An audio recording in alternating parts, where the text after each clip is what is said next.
Olá, eu sou o professor Maurício e hoje a gente vai estar conversando aqui um pouco sobre a termodinâmica, mais especificamente sobre as relações que existem entre pressão, volume e temperatura, que é algo muito importante e interessante de ser estudado, né? Porque basicamente tudo ao nosso redor e que a gente acaba trabalhando tem uma certa relação com gás.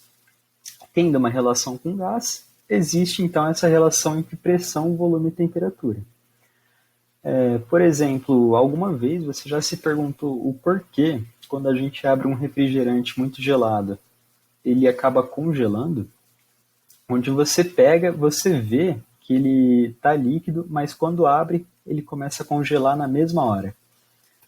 Ou até o porquê, quando a gente abre uma geladeira ou um freezer, logo em seguida fecha e abre de novo, a porta parece que fica emperrada, né? Ela fica mais difícil de ser aberta, fica mais pesada.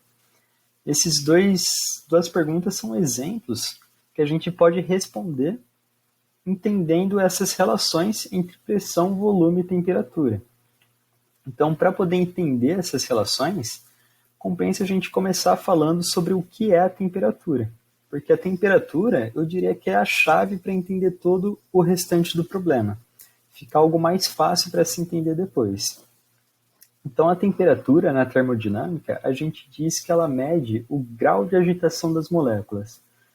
Ou seja, o quanto essas moléculas estão se mexendo, elas estão se trombando, sua velocidade.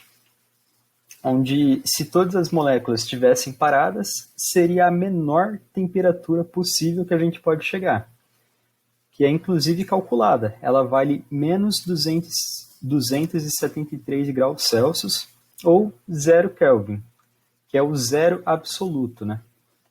A menor temperatura possível. E conforme então ela tem movimento, ela tem uma certa temperatura. Então imagina que a gente tem um recipiente com uma certa quantidade de moléculas e a gente começa a aquecer esse recipiente, né? A gente cede calor para ele. O que vai estar acontecendo aqui dentro? Essas moléculas elas vão estar se agitando um pouco mais rápido, elas vão estar ganhando energia cinética e com isso vão estar se chocando um pouco mais. E, portanto, a sua temperatura vai estar aumentando. Então, a temperatura ela tem a ver com a agitação das moléculas. Sabendo, então, um pouco sobre a temperatura, a gente consegue falar sobre uma relação que existe entre a pressão e a temperatura. E o que melhor para se entender essa relação do que falar sobre algo que quase todo mundo usa todo dia para cozinhar alimento, que é a panela de pressão, né? O porquê que ela acaba cozinhando os alimentos um pouco mais rápido. Porque aqui dentro a gente vai ter a água, conforme a gente dá calor para a panela, a gente liga o fogo, essa água começa a esquentar e começa a ebulir. Conforme ela ebule, já que a tampa está fechada, a pressão aqui da panela começa a aumentar.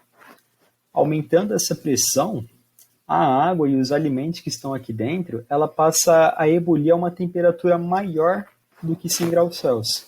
Então vai aumentando a pressão e essa temperatura também começa a aumentar. Então ela está lá em 100, vai para 110, 120, 130 e assim por diante. Sempre que for aumentando a pressão, a temperatura de ebulição da água ela vai aumentando, né? Que a gente sabe que a água ebule a 100 graus Celsius e a gente consegue um valor superior disso. E é basicamente por isso que o alimento acaba cozinhando mais rápido. Mas então, essa relação entre a pressão e a temperatura é de que se um aumenta, o outro também aumenta. Onde a gente diz que são relações diretamente proporcionais, né? Elas são grandezas diretamente proporcionais. Se a pressão aumenta, a tua temperatura também aumenta. Se a pressão diminui, sua temperatura também diminui. Outra relação que a gente consegue fazer seria com o volume. Só que o que é o volume, né? Para se ter um volume, você tem que ter um recipiente, você tem que ter um copo, uma bacia, alguma coisa. Então, para fazer uma relação aqui entre volume e pressão, eu vou fazer analogia com um ônibus, onde esse ônibus vai ser o nosso recipiente. E nele imagina que a gente tem 15 pessoas e de repente, magicamente, ele diminui muito o seu tamanho e vira um carro. Essas 15 pessoas que estavam aqui no ônibus, elas vão permanecer no carro. Só que enquanto antes elas estavam todas confortáveis, agora está todo mundo espremido. Então um empurra o outro, tenta arranjar o seu lugar ali dentro. E com isso, então, a pressão vai estar aumentando, né? Você vai estar empurrando as outras pessoas, vai estar sendo empurrado, vai ter um certo aumento dessa pressão. Da mesma forma, acontece com gás, onde se você tem uma certa quantidade de gás em um recipiente e você diminui esse recipiente, a sua pressão interna ela aumenta. Porque o que antes estava tudo em algo grande ainda está lá, só que em algo muito pequeno. Então elas estão se trombando muito mais e com isso aumenta a pressão. Então aqui entre o volume e a pressão, a gente percebe que conforme o volume diminui, a pressão aumenta.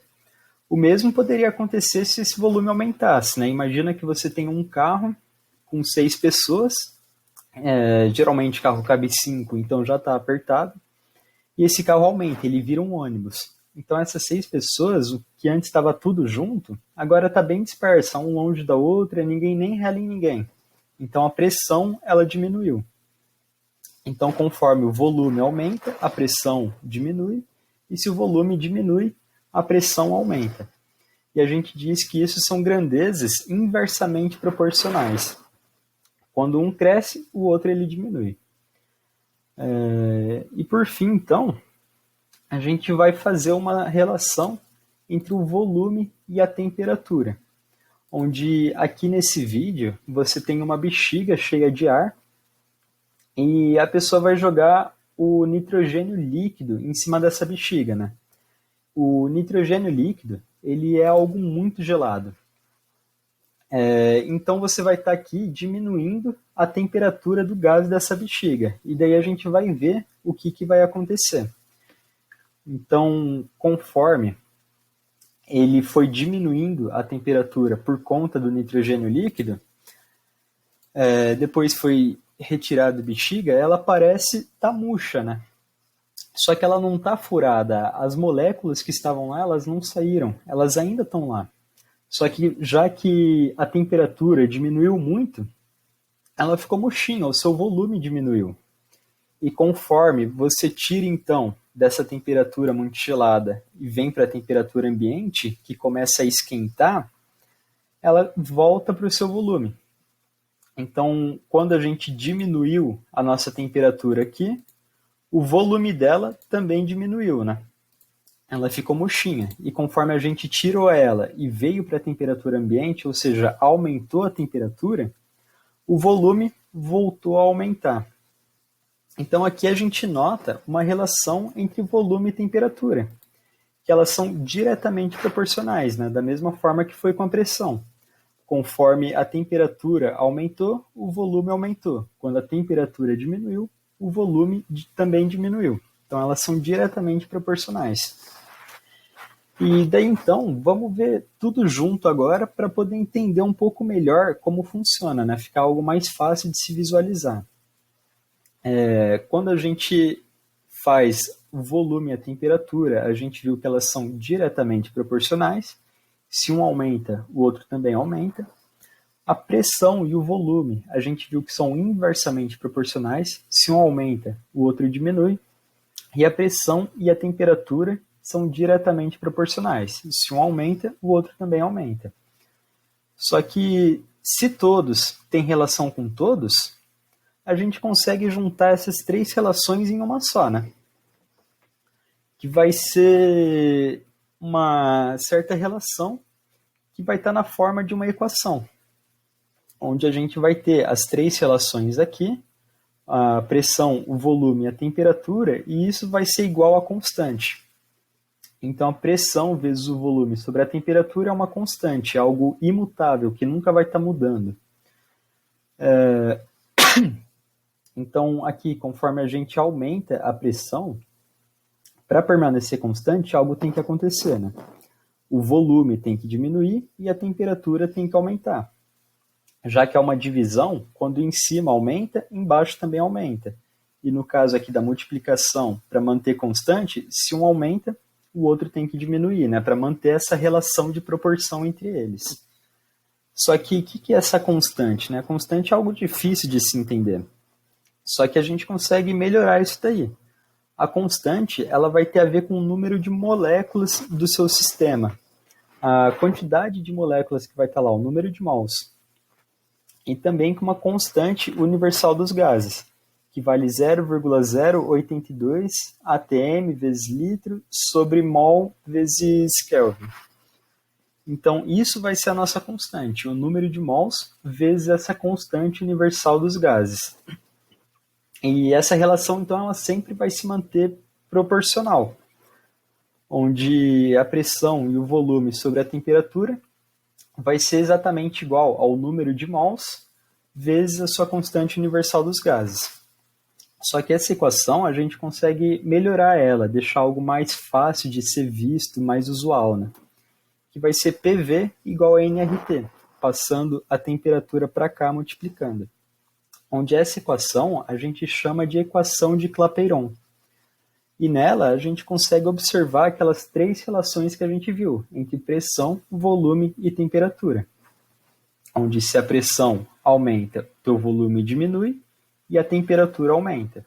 Se o teu volume aumenta, a tua pressão diminui e a temperatura aumenta.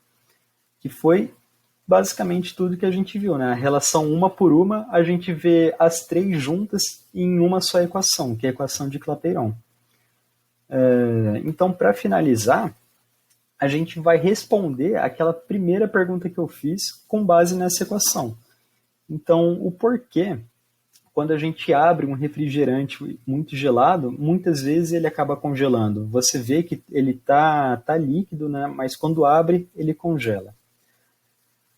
Porque quando você abre ele faz aquele som do gás saindo, né? Aquele tss.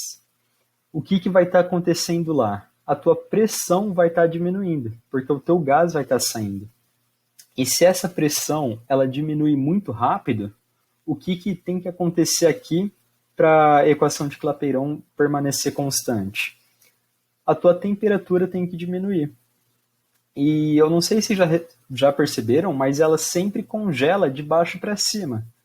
Isso porque é uma equação para gases. Então isso vai acontecer no gás que está aqui em cima. Só que já que ele está em contato com o líquido, esse líquido também vai diminuir a temperatura. E vai diminuir essa temperatura de cima para baixo. Então pode até reparar lá quando isso acontecer, né? Ele sempre vai começar a congelar de cima para baixo. Então é isso que eu tinha para falar aqui hoje para vocês. Muito obrigado pela aula e espero que tenham gostado. Obrigado. Tchau, tchau.